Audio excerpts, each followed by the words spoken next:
Before they had gone far, they heard a low rumble, as of the growling of many wild animals. Toto whimpered a little, but none of the others was frightened, and they kept along the well-trodden path until they came to an opening in the wood, in which were gathered hundreds of beasts of every variety. There were tigers and elephants and bears and wolves and foxes and all the others in the natural history, and for a moment Dorothy was afraid. But the lion explained that the animals were holding a meeting, and he judged by their snarling and growling that they were in great trouble.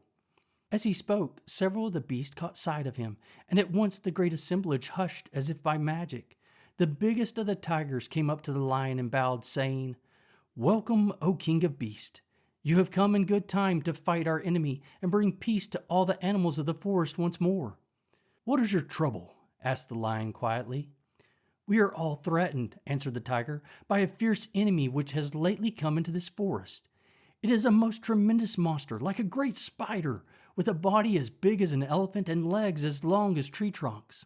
It has 8 of these long legs, and as the monster crawls through the forest, he seizes an animal with a leg and drags it to his mouth, where he eats it as a spider does a fly. Not one of us is safe while this fierce creature is alive, and we have called a meeting to decide how to take care of ourselves when you came among us." The lion thought for a moment. "Are there any other lions in this forest?" he asked. "No, there were some, but the monster has eaten them all, and besides, they were none of them nearly so large and brave as you." "If I put an end to your enemy, will you bow down to me and obey me as king of the forest?" inquired the lion. "We will do that gladly," returned the tiger, and all the other beasts roared with a mighty roar, "We will!" "Where is this great spider of yours now?" asked the lion. "Yonder, among the oak trees," said the tiger, pointing with his forefoot. "Take good care of these friends of mine," said the lion, "and I will go at once to fight the monster." He bade his comrades goodbye and marched proudly away to do battle with the enemy.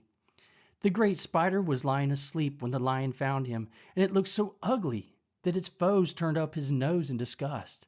Its legs were quite as long as the tiger had said, and its body covered with coarse black hair. It had a great mouth with a row of sharp teeth a foot long, but its head was joined to the pudgy body by a neck as slender as a wasp's waist. This gave the lion a hint of the best way to attack the creature, and as he knew it was easier to fight it asleep than awake, he gave a great spring and landed directly upon the monster's back. Then, with one blow of his heavy paw, all armed with sharp claws, he knocked the spider's head from its body. Jumping down, he watched it until the long legs stopped wiggling, when he knew it was quite dead. The lion went back to the opening where the beasts of the forest were waiting for him, and he said proudly, "You need fear your enemy no longer." Then the beasts bowed down to the lion as their king, and he promised to come back and rule over them as soon as Dorothy was safely on her way to Kansas.